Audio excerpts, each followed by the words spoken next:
The Whittier Street Health Center in Roxbury is starting a new campaign in response to the opioid crisis. The campaign will begin tomorrow with an event for officials, patients, and members of the community. To tell us about the campaign is Whittier Street's Director of Behavioral Health, Pajarillo. Thank you very much for being with us, Christine. Thank you. First of all, we hear about responding to the opioid crisis with the emergency room or the treatment program.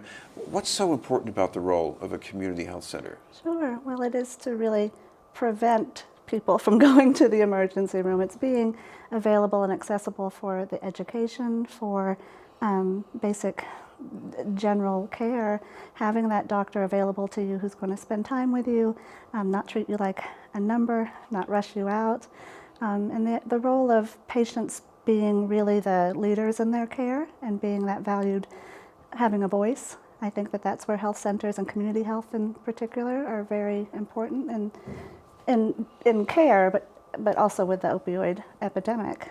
Well, the epidemic has been pretty much all over the country, but what part of it have you seen at the health center? How have things changed at the health center? Sure. Well, I've been at Whittier for 13 years and started as a clinician in behavioral health, and I was never Narcan trained. I wasn't Narcan trained 10 years ago. That's been the change. It's needing every clinician, whether you treat children, adults, have to have some background in substance abuse, recognizing when people are seeking treatment for the wrong reason, maybe seeking medication. All of that has changed. My specialty was not substance abuse, and I feel like in the role and the work that I'm doing, I've definitely had to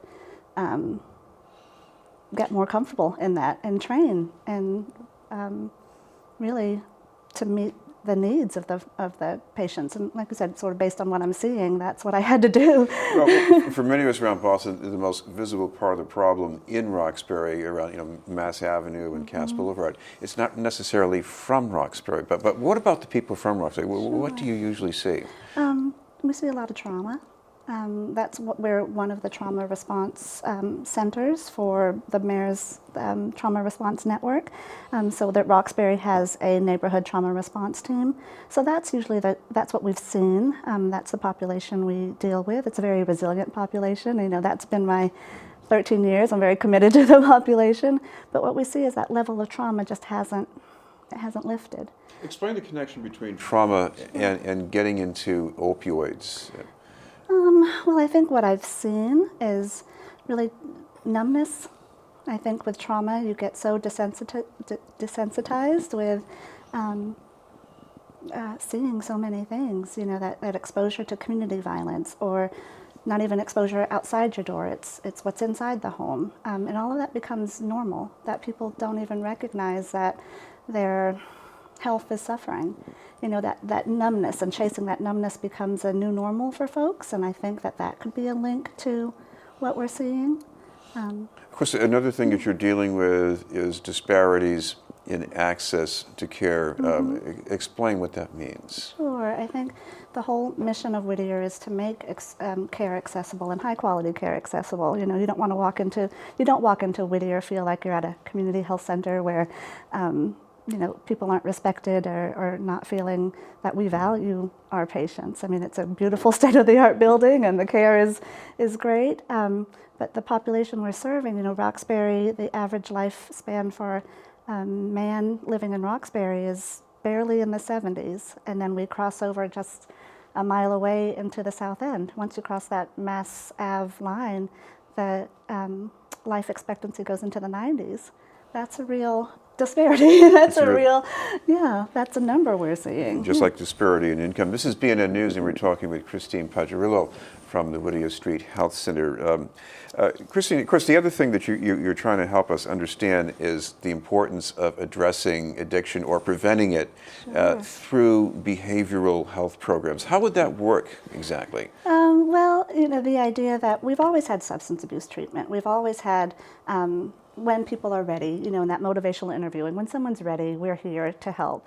We're trying to provide the education early and in a doctor visit, when it's not so much feeling like, well, let me still go to the behavioral health desk, let me go walk down there, make an appointment, and wait a week for someone to see me. We have adopted the whole model of integrated care. It reduces the stigma. You see a behavioral health clinician in your exam room when you're there to see a medical provider, and you're presented to the patient as part of the treatment team.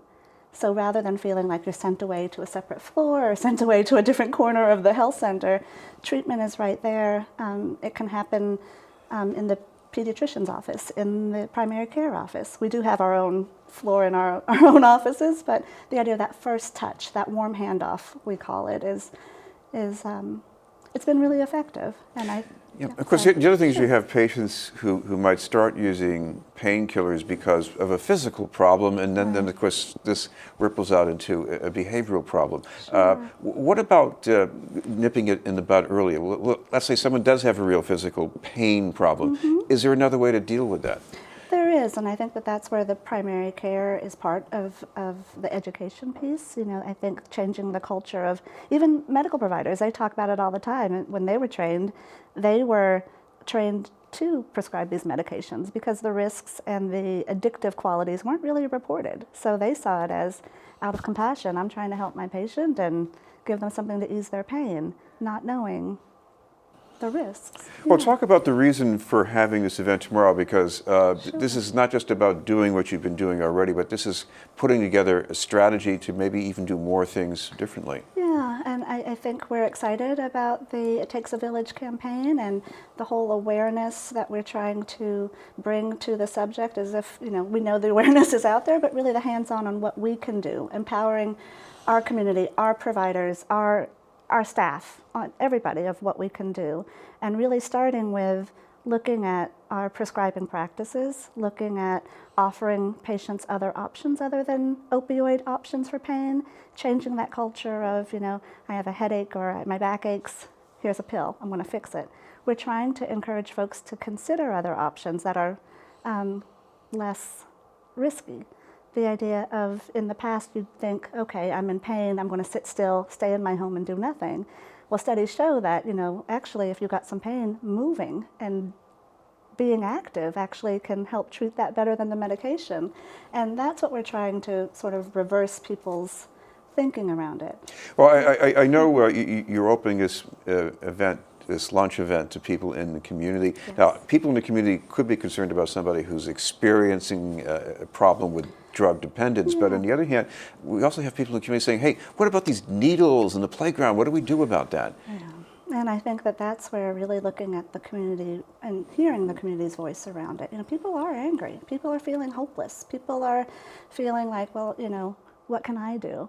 And I think that this whole message is, you know, trying to figure out what can we do if we have to figure out where the safe needle deposit places are, if we have to figure out how to help a family member recognize if a loved one is addicted to pain medication, and really helping patients understand the difference between dependence and substance use and misuse. Of course, it also occurs to me that, I mean, you know this, you know, every day because you work at the health center, but you know, not everybody in the neighborhoods knows that health centers can help with the addiction problem or the prevention that's needed. So I guess you got to get the word out too. That's what we're hoping to do. I mean, I think most people drive by the building and they don't really know what's in there, and the whole idea that people tell us that they don't have time to go to the gym, they don't have time to, you know, go grocery shopping, they don't have time to do all these things. We try to offer everything in our health center. We have a fair foods program where people can come in.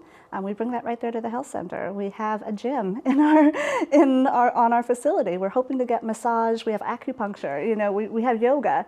You know, we know most folks in the community feel like they have no access to, you know, going to a spa and getting a massage and going to a yoga studio. We've got it right there in our. I have to tell you, I am one of those people who comes out of that mindset. I mean, yoga, well, isn't that a luxury? Yeah. But I guess it's not just a luxury. It's not just a luxury, and I think the whole idea that we even have physical therapy, all of these services are available, and I think that it really takes someone walking in the building and having that person who's going to you know, present them with all of these things as options, because I think, you know, as you were saying, that whole idea is most people don't know that they have access to this, and we're here to change that philosophy. Well, we should finally have a little more details about the lunch, about when is this happening, and if people want to go, what they need to do. Sure. and they just show up. It's tomorrow at Whittier Street. It's 1290 Tremont Street in Roxbury. It's going to be from 12 to 1:30.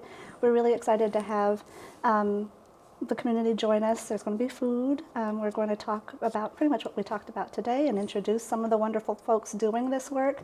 Arts therapists, the gym, acupuncture, physical therapy. They're all going to be introduced along with medical providers who are there, actually who do the care. And I think it's going to be a wonderful event, and we're excited about it. And I think we could spend time focused on the doom and gloom that we all focus on when we think about the epidemic and the hopelessness, but we're here to send a message of hope. And of course, you always have the website that people can go to as well? Yes, it's www.wshc.org. Thank you very much for being with us. Thank you, Chris. Christine Thank you. Pajarillo from Whittier Street Health Center.